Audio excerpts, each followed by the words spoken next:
రావు గారు, దేవుడు ఉన్నాడా లేడా దీని గురించి నాకు సూటిగా జవాబు చెప్పగలవా? సూటిగా చెప్పాలంటే అనుమానమేదీ లేకుండా ఉన్నాడు అనిగాక ఉన్నది అని చెబుతాను. అంటే నువ్వడిగిన ఆ పురుషలింగ వాక్యంలో వలె కాక పురుష స్త్రీ నపుంసకలింగాలకు సంబంధం లేని విధంగా ఉన్నది లేదా ఉనికి కలది అని నిర్ద్వందంగా చెప్పవచ్చు. అయితే ఎలా చెబుతావు? దీనికి రుజువులు ఏమిటి అని అడిగితే మాత్రం అంత సూటిగా జవాబు రాదు. చుట్టూ త్రోవలో మాత్రమే రుజువు చేయగలగడానికి వీలున్నది. కాబట్టి ఈ ప్రశ్నకు అంత సూటిగా జవాబు రాదు.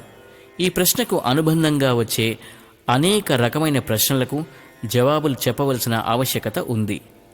ఈ అనుబంధ అంశాలు లేదా పదాలకు వాటి నిర్వచనాలతో సహా సరైన అర్థాలను విచారిస్తే గాని ఈ ప్రశ్నకు కూడా ఒక నిర్ధారితమైన జవాబు రాదు.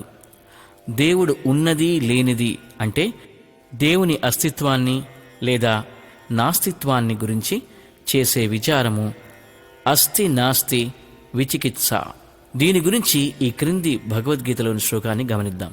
నా అసతః విద్యతే భావః నా అభావః విద్యతే సతః ఉభయోః అపి దృష్టః అంతః తు అనయః తత్వదర్శిభిః.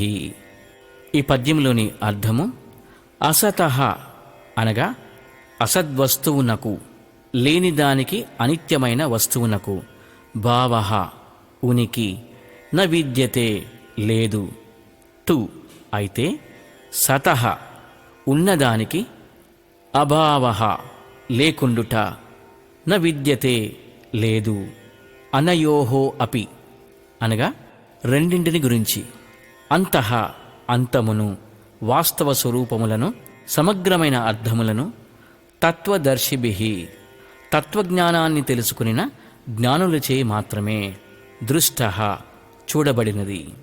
ఈ పద్యం యొక్క తాత్పర్యము లేనిదానికి ఉనికియే లేదు, ఉనికి గలదానికి లేమి లేదు, ఉనికి కలిగియుండుట, ఉనికి లేకుండుట అనే ఈ రెండు పదాల వాస్తవ స్వరూపాలను తత్వజ్ఞానాన్ని అయినవాడే ఎరుగును.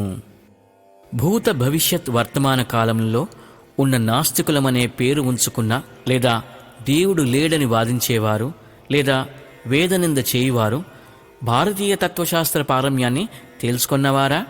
పాశ్చాత్య తత్వశాస్త్ర జ్ఞానాంతాన్ని తెలిసినవారా? లేక విజ్ఞానశాస్త్ర అంతాన్ని అనగా మోడర్న్ సైన్స్ దీనికి అంతం లేదని వారే చెబుతున్నారు దర్శించినవారా? అలాగే దేవుడున్నాడని చెప్పేవారు కూడా పై శాస్త్రాల అంతాన్ని తెలిసిన వారేమీ కారు. కానీ వీరంతా తత్వశాస్త్రజ్ఞులు లేదా గురువులు చెప్పే మాటల మీద విశ్వాసముంచే దేవుడున్నాడని నమ్మి దాన్ని గురించి సాధనలు చేస్తున్నారు. దేవుడు ఉన్నది లేనిది ఇదమిద్దంగా తెలియాలంటే ఈ క్రింది రెండు వాక్యాలను పరిశీలించి వాటిలోని పదాలకు సరైన అర్థవిచారణ చేయాలి. నేను దేవుడు ఉన్నాడని నమ్ముతున్నాను, నేను దేవుడు లేడని అంటున్నాను. నమ్మటం గాని నమ్మిన దానిని నోటి మాటల ద్వారా బహిరంగపరచటానికి గాని వెనక ఎవరికైనా మనస్సనే పదార్థం ఉండి తీరాలి. నమ్మటం నమ్మకపోవటం, అనుకోవటం అనుకోకపోవటం, నోటుతో అనటం అనకపోవటం ఇవన్నీ మనస్పందనల ద్వారా జరిగే పనులు. తత్వశాస్త్రరీత్యా మనస్సనే పదార్థం ఉన్నదా? ఉంటే ఏ రూపంలో, ఏ సమయాలలో, ఎక్కడ, ఏ విధంగా ఉన్నది అనే ప్రశ్నలను ప్రస్తుతానికి వదిలేద్దాం. మెలకువలో ఉండగా మనస్సులో కలిగే ఆలోచనల రీత్యా, ఆ ఆలోచనల ద్వారా జరిగే పనుల రీత్యా మనస్సు అందరికీ ఉందని అనుకుందాం. పై రెండు వాక్యాలను తిరగరాసి రెండిటిలోని పదాలను విడిగా రాస్తే ఈ రెండు వాక్యాలు ఉంటాయి. నేను దేవుడు ఉన్నాడు మనస్సు. రెండవది నేను దేవుడు లేడు మనస్సు. ఈ రెంటినీ కుదించగా వచ్చే పదాలు నేను దేవుడు మనస్సు ఉన్నాడు లేడు. ఈ ఐదింటిని వాటి వాటి నిర్వచనాలను తత్వశాస్త్రరీత్యా వాస్తవ స్వరూపాల గురించి సమగ్ర విచారణ చేయాలి. నేను దేవుడు మనస్సుల గురించి బాగానే విచారణ చేసి ఉన్నాము. ఉన్నాడు లేడు, ఉన్నది లేనిది, కలిమి లేమి, భావం అభావం, సత్ అసత్, అక్షర క్షర, పర అపర ఇవన్నీ జంట పదాలుగా ఉన్న పర్యాయ పదాలు. దీనికంటే ముందుగా దేవుడనే పదం భారతీయ తత్వశాస్త్రరీత్యా అంతిమంగా ఎవరికి వర్తిస్తుందో తెలుసుకోవాలి. దేవః అనగా దేవుడనే పదానికి గల విశేషార్థాలతో మనందరికీ వాడుకలో ఉన్నదైన ఈ పదం దేవునికి స్వరూపం కాదు. భారతీయ తత్వశాస్త్రంలో దేవుడు 3 అంచెల్లో ఉంటాడు, అంటే 3 స్టేజెస్. 3వ స్థితి అయిన దేవశబ్దం ప్రాథమిక లేదా అణుకణ శక్తి నుండి పరాశక్తి ప్రైమార్డియల్ ఎనర్జీ వరకు ఇవన్నీ జడశక్తులు. గడ్డిపోచలోని జీవాణు శక్తి నుంచి చతుర్ముఖ బ్రహ్మశక్తి వరకు ఎన్ని ట్రిలియన్ల శక్తులైనా వర్తిస్తుంది. ఈ శక్తులన్నింటిలో జడ జీవ పదార్థాల్లో ముఖ్యమైన శక్తులను దేవతా శబ్దాలతో ఆయా పేర్లతో పిలుస్తాము. మిగతా చిన్న చితక జీవకణ శక్తులను దేవ సైన్యంలో జవాన్లుగా చెబుతాము. వీరంతా శరీర నిర్మాణ రక్షణ, అలాగే జగన్నిర్మాణ రక్షణలో నిమగ్నమై ఉన్న అధికారులు, జవాన్లు. దేవశబ్దానికి బహువచనం ఇక్కడ వీరికి వర్తిస్తుంది.